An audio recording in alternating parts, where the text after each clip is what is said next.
আয়নের শিখা পরীক্ষা। এই আয়নের শিখা পরীক্ষার মাধ্যমে আমরা লবণে থাকা ক্যাটায়নগুলোকে শনাক্ত করতে পারি, অর্থাৎ ধাতব আয়নকে শনাক্ত করতে পারি। যেমন ধরো একটা লবণ হলো সোডিয়াম ক্লোরাইড, এখানে ক্যাটায়ন আছে হলো বা ধনাত্মক আয়ন আছে হলো সোডিয়াম আয়ন বা পটাশিয়াম ক্লোরাইড বা অন্য কোনো লবণ। যে কোনো লবণে থাকা ক্যাটায়নগুলোকে শনাক্ত করার জন্য আমরা আয়নের শিখা পরীক্ষা করে থাকি। তার জন্য আমাদের একটি উন্নত স্পিড বার্নার আমাদের দরকার। এই বার্নারটাকে আমরা স্পিড বার্নার বলি, যেহেতু রেকটিফাইড স্পিড এখানে ব্যবহার করা হয়। আবার এটাকে আমরা গ্যাস বার্নার বলি, ঢাকা শহরে এটাকে গ্যাসও ব্যবহার করা হয় বা উন্নত দেশগুলোতে যেখানে গ্যাসের সরবরাহ আছে। আবার আমরা এটাকে বুনশেন বার্নারও বলি। বুনশেন হলো এই বার্নারটা আবিষ্কার করেছে সায়েন্টিস্ট, এই জন্য তার নাম অনুসারে বুনশেন বার্নারও বলি। তাহলে আমরা তিনটা বার্নার, একই বার্নারের নাম তিনবার বলছি তিন রকম ভাবে: speed burner, Bunsen burner, gas burner. এটাই ব্যবহার করে আমরা শিখা পরীক্ষা করব, স্পিড বার্নার, বুনশেন বার্নার বা গ্যাস বার্নার। উদ্দেশ্যটা কি আমাদের উদ্দেশ্য হলো যখন একটি ধাতব লবণের ধাতব লবণ আমরা আগে বললাম যে ধাতব লবণের দ্রবণ উত্তপ্ত হয়, এটা দ্রবণ অবস্থায় থাকে, একদম পানির মধ্যে থাকে তা না। আমরা সাধারণত এটা হাইড্রোক্লোরিক অ্যাসিডে মিশিয়ে নিই, তখন দ্রবণই হয়ে যায়, উত্তপ্ত হয়। তখন ধাতু রঙিন শিখা সরবরাহ করে। শুধু রঙিন নয়, একটা নির্দিষ্ট রঙিন শিখা, মানে এক একজনের ক্ষেত্রে এক এক রকম। ওই কালারটা দেখে আমরা বলতে পারবো যে এটা কোন ধাতু। প্রতিটি ধাতব আয়ন একটি ভিন্ন বর্ণের শিখা দেয়। আমরা এখানে খালি বললাম রঙিন শিখা, এখন আমরা বলছি কি এটা ভিন্ন বর্ণের শিখা দিবে, বৈশিষ্ট্যমূলক, একজনের সাথে কখনোই আরেকজনের মিলবে না। অতএব শিখা পরীক্ষা ধাতব আয়নের উপস্থিতি পরীক্ষা করার জন্য ব্যবহার করা যেতে পারে। বুঝতে পেরেছ? শুনতে পাচ্ছ?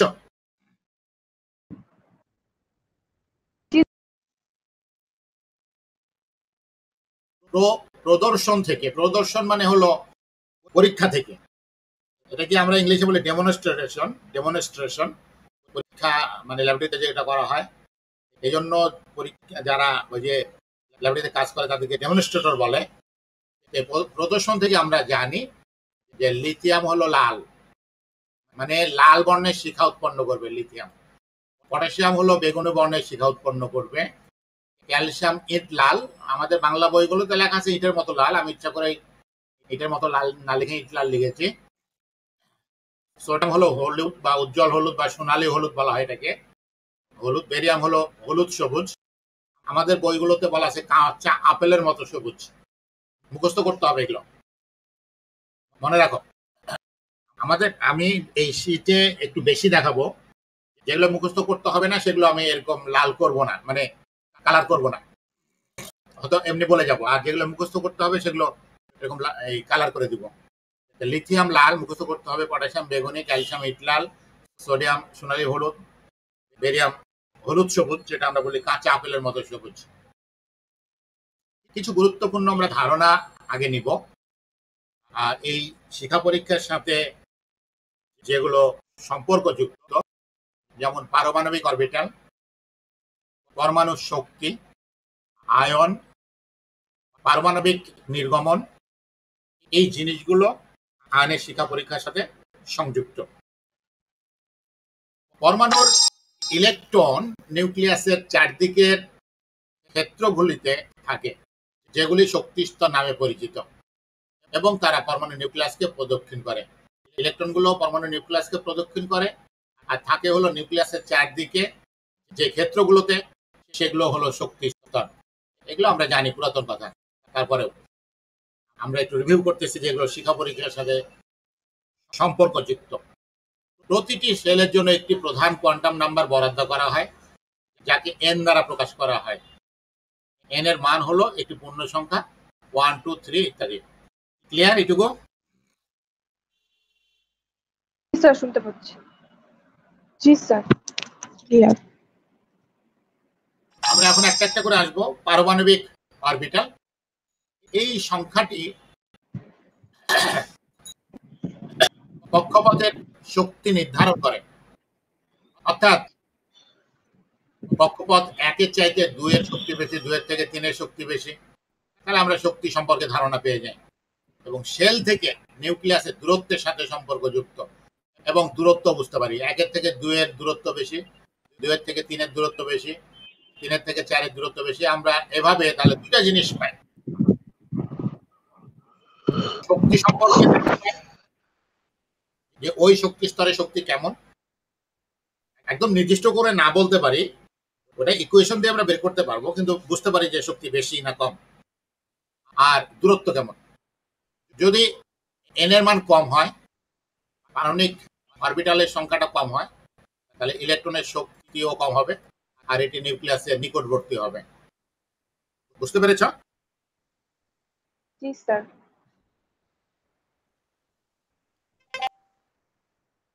পারমাণবিক অরবিটালে তাদের স্থান অনুযায়ী ইলেকট্রন চিহ্নিত করা যায়। নির্দিষ্ট অঞ্চল অনুযায়ী তাদের শক্তি নির্ভর করে, কোন জায়গায় আছে কোথায় আছে তার উপরে ইলেকট্রনের শক্তি নির্ভর করে, এবং ইলেকট্রনকে আমরা চিহ্নিত করতে পারি ইলেকট্রনগুলো কোথায় আছে। ইলেকট্রনের শক্তি সম্পর্কে আমরা দেখব। এখানে একটা কথা বলা আছে ভিত্তি স্তর, পরমাণুর ভিত্তি স্তর, অর্থাৎ আব্বাও নীতি অনুসারে নর্মালি যেভাবে ইলেকট্রন প্রবেশ করে সেটাই হলো ভিত্তি স্তর, ইংরেজিতে বলে গ্রাউন্ড স্টেট। এই সিস্টেমের সর্বনিম্ন শক্তি বোঝায়। যখন ভিত্তি স্তরে ইলেকট্রন থাকে তখন আমরা বুঝি যে এটা সর্বনিম্ন শক্তিতে আছে। সর্বনিম্ন শক্তি, আমরা যখন রিল্যাক্স মোডে থাকি, শুয়ে থাকি, ঘুমিয়ে থাকি, বলতে পারি আমাদের সর্বনিম্ন শক্তি তখন কাজ করে। মানে কিছু শরীরের ভিতরে কিছু অঙ্গ তো চলতে থাকে, কিন্তু এর চাইতে কম শক্তি কখনো কাজ করে না। আমরা যে এখন কথা বলতেছি শক্তি লাগছে, এখন আমি যদি কোনো ওয়েট উঠাতাম, বেশি বেশি ওয়েট, আরো বেশি শক্তি লাগতো। তাহলে এই যে যখন পরমাণু তার একদম ভিত্তি স্তরে থাকে তার ইলেকট্রন গুলো, তখন ওই অবস্থা হলো সর্বনিম্ন শক্তি। সর্বনিম্ন শক্তি সহ ইলেকট্রন শেল বোঝানো হয় ওই অবস্থাকে। যখন পরমাণুর উপর শক্তি প্রয়োগ করা হয়, শক্তি অ্যাপ্লাই করা হলো, শক্তি প্রয়োগ, তখন ইলেকট্রন তার ভিত্তি অবস্থা থেকে উচ্চতর শেল, উচ্চতর শক্তি শেল বা উত্তেজিত অবস্থায় উন্নীত হয়। এখানে আমরা দেখতে পাচ্ছি যে ইলেকট্রন প্রথমে তো ভিত্তি স্তরে থাকে, নিম্ন শক্তি স্তরে থাকে, তারপরে যখন কোনোভাবে শক্তি প্রয়োগ করা হয়, হতে পারে যে আমরা শিক্ষা পরীক্ষা করব, এটাও শক্তি প্রয়োগ করার একটা ব্যাপার।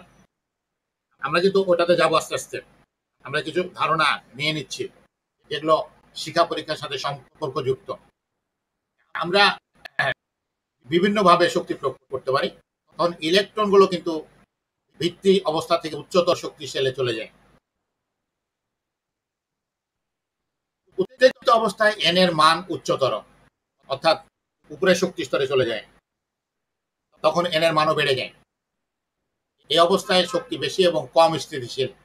খেয়াল করে রাখো, এই অবস্থায় শক্তি সবচেয়ে বেশি আর স্থিতিশীলতা সবচেয়ে কম যখন উচ্চতর শক্তি স্তরে চলে যায়, অর্থাৎ উত্তেজিত অবস্থায় চলে যায়। যে কোনো মানুষও যদি উত্তেজিত হয়, তার শক্তি বেশি হয় কিন্তু তার স্টেবিলিটি কিন্তু কমে যায়, মারা যেতে পারে, হার্ট অ্যাটাক করতে পারে, এটা হতে পারে ডায়াবেটিস বেড়ে যায় আগে কারণে, মানুষের সাথে গন্ডগোল হয়, এই হয় সে হয়, মানুষ দ্বারা আক্রান্ত হতে পারে। এরকম যত বেশি উত্তেজিত হবে তত স্থিতিশীলতা কমে যাবে। প্রত্যেকটা জিনিসেরই এটা ধর্ম। যে কারণে একটা কথা আছে, রেগে গেলেন তো হেরে গেলেন। রেগে যাওয়া মানে হলো সে উত্তেজিত হলো, তখন সে নানান রকম কাজ করবে যে কারণে ক্ষতি হতে থাকবে। একটি পদার্থে শক্তি যোগ করে, আমরা যখন শক্তি যোগ করবো একটি পদার্থে, একটি নির্গমন প্রণালী পাওয়া যাবে। কিভাবে নির্গমন প্রণালী পাওয়া যাবে? কিছুক্ষণ পরেই মানে শক্তি পেয়ে পরমাণুর ইলেকট্রন উত্তেজিত হবে এবং উচ্চ শক্তি স্তরে যাবে, কিন্তু ওই অবস্থায় সে বেশিক্ষণ থাকবে না। সেই ইলেকট্রনগুলো আবার পূর্বের অবস্থায় যখন ফিরে আসবে তখনই সে আলো নির্গমন করবে, বর্ণালী নির্গমন করবে। বুঝতে পেরেছ? জি স্যার, বুঝছি। শক্তি সংযোজন করলে ইলেকট্রন ভিত্তি স্তর থেকে উত্তেজিত স্তরে গমন করে। আমরা যখন শক্তি সংযোজন করছি, যেমন শিখা পরীক্ষার মাধ্যমেও আমরা শক্তি সংযোজন করব, তখন ইলেকট্রন ভিত্তি স্তর থেকে চলে যাবে উত্তেজিত স্তরে। এটাই হলো শিখা পরীক্ষার মূল ব্যাপারটা। ইলেকট্রনগুলি উত্তেজিত অবস্থা থেকে ভিত্তি অবস্থাতে পতন হওয়ার সাথে সাথে, পতন মানে পড়ে যাওয়া বা চলে আসার সাথে সাথে, তার তড়িৎ চুম্বকীয় বিকিরণের আকারে তাপ নির্গত করে। তড়িৎ চুম্বকীয় বিকিরণ হয়। এই তড়িৎ চুম্বকীয় বিকিরণ মানে হলো তাপ হতে পারে, আলো হতে পারে, এগুলো তারা নির্গত করে, যেটা আমরা দেখতে পাই। তাপটা হয়তো অনুভূত হবে আর আলোটা আমরা দেখতে পাবো। এখন আয়ন কি? চার্জযুক্ত, আমরা প্রথমে হেডলাইন দিয়েছিলাম যে আয়নের শিখা পরীক্ষা, 8 এর কথা, এটা ক্লাস 8 এর কথা, 9 10 এর কথা। চার্জযুক্ত পরমাণুকে আয়ন বলে। এই পরীক্ষায় ধাতব লবণ ব্যবহার করা হয় যার মধ্যে ক্যাটায়ন এবং অ্যানায়ন থাকে, তাই তো নাকি? ধাতব লবণের মধ্যে জি স্যার। ধনাত্মক চার্জযুক্ত আয়নকে ক্যাটায়ন বলে আর ঋণাত্মক চার্জযুক্ত আয়নকে অ্যানায়ন বলে। আমরা ব্যবহার করি কিন্তু ধাতব লবণ, তো থাকে হলো ক্যাটায়ন আর অ্যানায়ন, আর আমরা এই চার্জযুক্ত পরমাণুকে আয়ন বলছি। উদাহরণস্বরূপ সোডিয়াম ক্লোরাইডের মধ্যে সোডিয়াম পরমাণু বা ক্লোরিন পরমাণু নেই। এই কথাটা হয়তো নিচের ক্লাসে অনেক সময় বলা হয়, কিন্তু আসলে সোডিয়াম পরমাণু নাই, সোডিয়াম আয়ন আছে, ক্লোরিন পরমাণু নাই, ক্লোরাইড আয়ন আছে।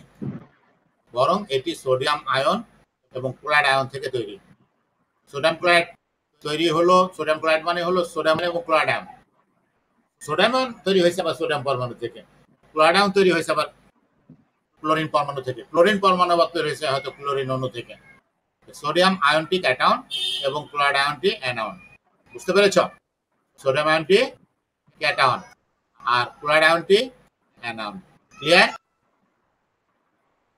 জি স্যার। আয়ন থেকে পারমাণবিক নির্গমন হয় এবং বৈশিষ্ট্যযুক্ত রং তৈরি হয়। বৈশিষ্ট্যযুক্ত অর্থাৎ এই রঙের একটা বৈশিষ্ট্য থাকবে, এমন বৈশিষ্ট্য যে এই সোডিয়াম পরমাণু যেই কালারের তোমার পারমাণবিক নির্গমন করবে, আর কোনো পরমাণু সেই কালারের সেই রঙের বৈশিষ্ট্যপূর্ণ রং প্রদর্শন করবে না। কি আয়ন উপস্থিত থাকতে পারে তা চিহ্নিত করার জন্য শিখা পরীক্ষা একটি ভালো উপায়। কোন আয়ন উপস্থিত আছে এটা পরীক্ষা করার জন্য শিখা পরীক্ষা একটি ভালো উপায়। কারণ যেহেতু প্রত্যেকটা ক্যাটায়নের আলাদা আলাদা বৈশিষ্ট্যপূর্ণ বর্ণ আছে। এখন আমরা যে বিষয়গুলো আলোচনা করলাম তার জন্য একটা উপসংহার তৈরি করে একটু সুপারিশমালা বলে দিই যে প্রতিটি ধাতু বিভিন্ন বর্ণের শিখা সরবরাহ করে। বিভিন্ন বর্ণের শিখা একজনের সাথে আরেকজনের মিলবে না, যার দ্বারা এটি অন্যান্য ধাতব থেকে পৃথক করা যায়। এই জন্য আমরা এটা সহজে বলে দিতে পারি। তবে এত সহজে বলে দেওয়া যায় না, কারণ হলো বেশিরভাগ ক্ষেত্রে কালারটা বোঝা যায় না, চিহ্নিত করা যায় না। যারা খুব কালার বিশেষজ্ঞ, মেয়েদের জন্য আমার মনে হয় এটা ভালো কালার চিনতে, মানে ছেলেরা পরীক্ষা করবে, মেয়েরা চিনবে, তাহলে ভালো হবে। আচ্ছা, ছেলেরা বেশিরভাগ ক্ষেত্রে কালার চিনে না। উত্তেজিত শক্তির অবস্থা থেকে ভিত্তি স্তরে ইলেকট্রন ফিরে আসার কারণে শিখার রং হয়। অর্থাৎ তখন উত্তেজিত শক্তি অবস্থা থেকে যখন ইলেকট্রন ভিত্তি স্তরে ফিরে আসে, তখন সে কি করে? তড়িৎচুম্বকীয় বিকিরণ করে, যেটাকে বলি বিকিরণ বর্ণালী। তার থেকেই এটা বিভিন্ন রঙের কালার সৃষ্টি হয়।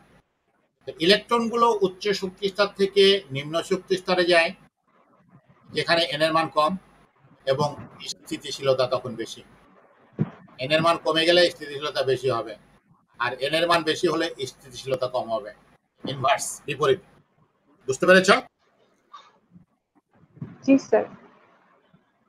পারমাণবিক নিঃসরণ স্ট্রিট ল্যাম্প, ফ্লুরোসেন্ট লাইট এবং নিয়ন লাইন বাল্ব, সাইন বাল্বে ব্যবহৃত হয়। এবং এখান থেকে শিক্ষাগুলো এসেছে, এই পরীক্ষা থেকে, যে আমরা যে রাস্তায় যে লাইটগুলো লাগাই বা ফ্লুরোসেন্ট যে লাইট যেগুলো থেকে স্বতঃস্ফূর্তভাবে আলো বিকিরণ করে, বা নিয়ন সাইন বাল্বে, এই মানে পরীক্ষাগুলো এখান থেকে এসেছে।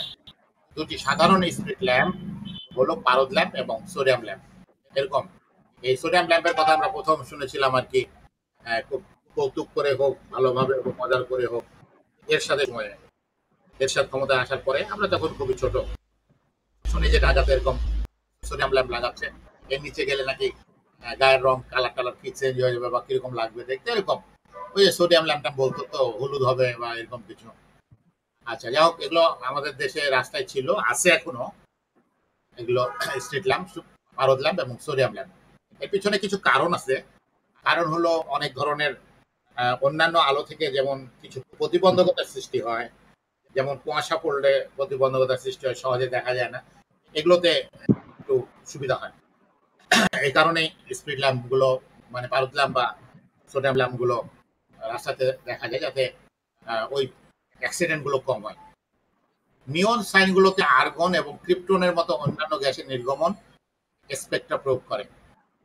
ঠিক আছে, নিয়ন বাল্ব যেটা বলছি সেখানে আর্গন, ক্রিপ্টন এগুলোও থাকে কিছু, মানে নিষ্ক্রিয় গ্যাসের বেশ কিছু কিন্তু ব্যবহার আছে, ইম্পর্টেন্ট ব্যবহার করা একটা সুবিধা, কারণ তারা যেহেতু সহজে কারোর সাথে বিক্রিয়া করে না, এই জন্য কিছু ব্যবহার আছে। শিখা ফটোমেট্রি এবং পারমাণবিক শোষণ এর মতো অত্যন্ত পরিশীলিত উপকরণ, কৌশল এবং এই পরীক্ষার নীতির উপর ভিত্তি করে প্রতিষ্ঠিত। আমরা এগুলো খুব আপডেটেড ব্যাপার, শিখা ফটোমেট্রি বা পারমাণবিক শোষণ যেগুলো করতেছি, সেগুলো আসলে আমরা যে আইনের শিক্ষা পরীক্ষা করছি, যার মাধ্যমে ধাতবায়ন শনাক্ত করছি, এ সমস্ত পরীক্ষার মূলনীতির উপর ভিত্তি করে এই সমস্ত কিছু প্রতিষ্ঠিত, মানে কোনো একটা কিছুর উপর প্রতিষ্ঠিত হয় আর একটা জিনিস। আচ্ছা, আমরা একটু মিনি কুইজ করে নিই, দেখি যে কিছু সত্য মিথ্যা যাচাই করে নিই, যে কোনটা সত্য কোনটা মিথ্যা। আমরা একটু দেখি কোনটা সত্য কোনটা মিথ্যা, যদি এখানে পরপরই উত্তর দেওয়া আছে। প্রথম অজানা একটা লবণ, প্রথম অজানা একটা ক্যাটায়ন, এটা রং হলো লাল। যদি লাল হয় তাহলে এটা কি ক্যালসিয়াম হবে? সত্য না মিথ্যা?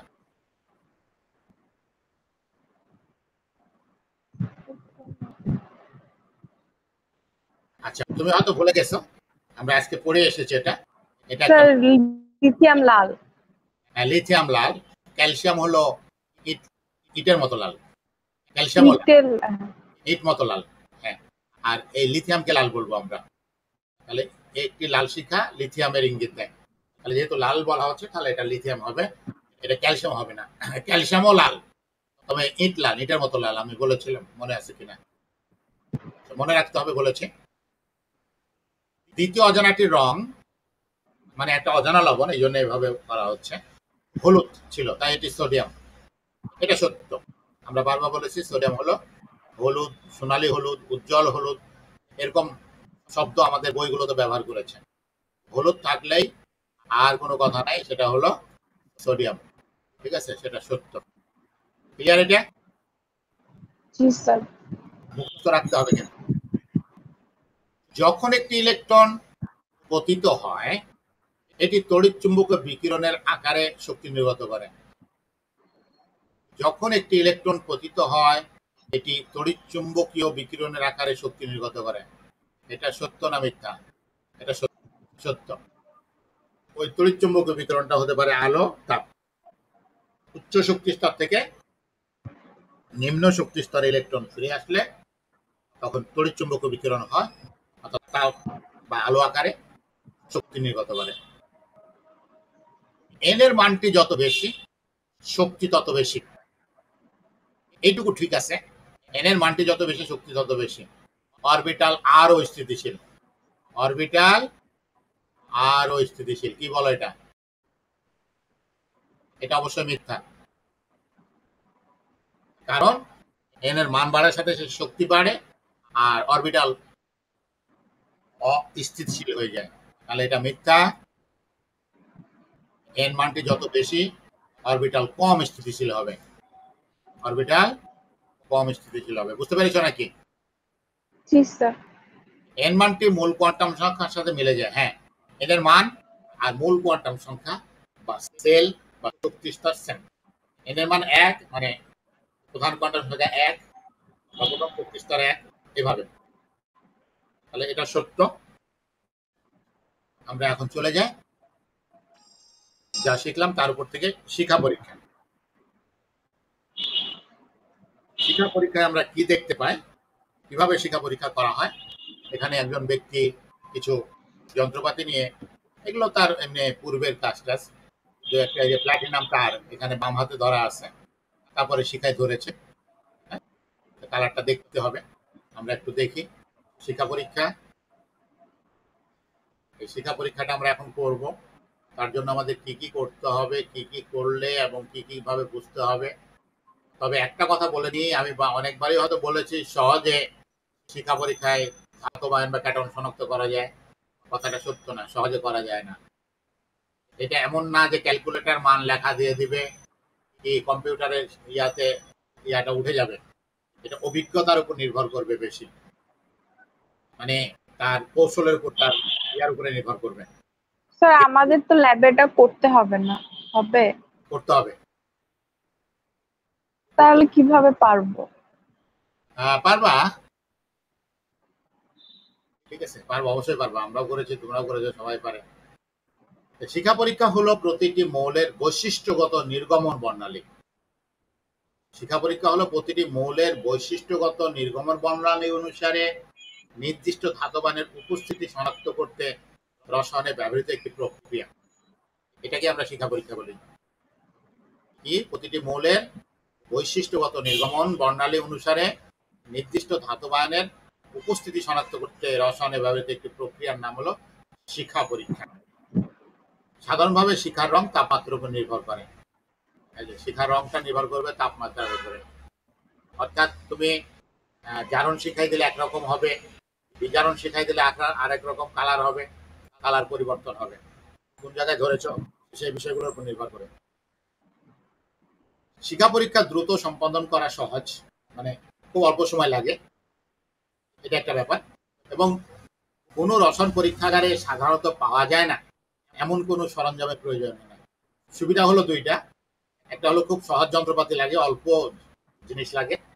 দুই হলো অল্প সময় লাগে। তবে শনাক্ত করা উপাদানের পরিসর কম, মানে খুব সহজেই কিন্তু এই কালারটা বোঝা যায় না। এটা অভিজ্ঞতার উপর নির্ভর করে। আমি তো ধরো ব্যক্তিগতভাবে বলি, আমার কথায় আমি ভালো কালার চিনি না, কিন্তু হয়তো পরীক্ষা করতে করতে বুঝে ফেলছি যে হ্যাঁ এরকম হলে এরকম, এরকম হলে এরকম, এই আর কি।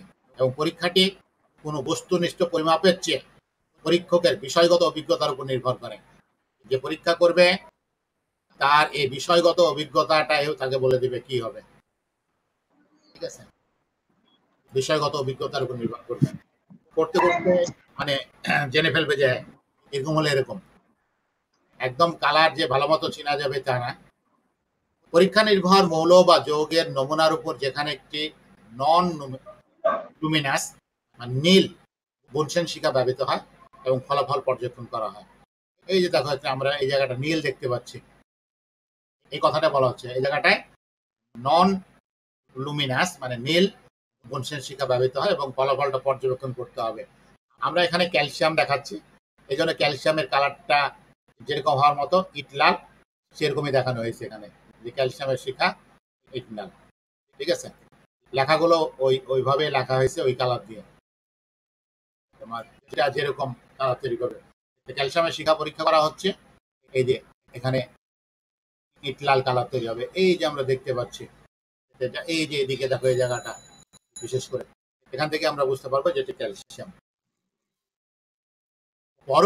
পূর্ববর্তী বিশ্লেষণের চিহ্ন সরাতে একবার পরীক্ষা করে ফেলেছো তুমি, পরীক্ষা করার পর হাইড্রোক্লোরিক অ্যাসিড দিয়ে পরিষ্কার করা একটি নিক্রম তারে শান্ত নমুনা রাখা হয়। এই হলো একটা তার, ঠিক আছে, নিক্রম তার, নিক্রম ওয়ার সহ গ্লাস রড, এদিকে গ্লাস রড আছে, গ্লাস রডের সাথে এটা লাগানো। গ্লাস রডের দিকটা আমরা ধরবো। এখানে আমি বলছি যে একবার পরীক্ষা করার পর আবার পরিষ্কার করে নিতে হবে হাইড্রোক্লোরিক অ্যাসিড দিয়ে। আমরা আরো কিছু শিক্ষা পরীক্ষা এখানে দেখাবো। এই শিক্ষা পরীক্ষাগুলোতে আমরা কি দেখতে পাই, দেখো পটাশিয়াম কি বেগুনি মুখস্থ করতে হবে।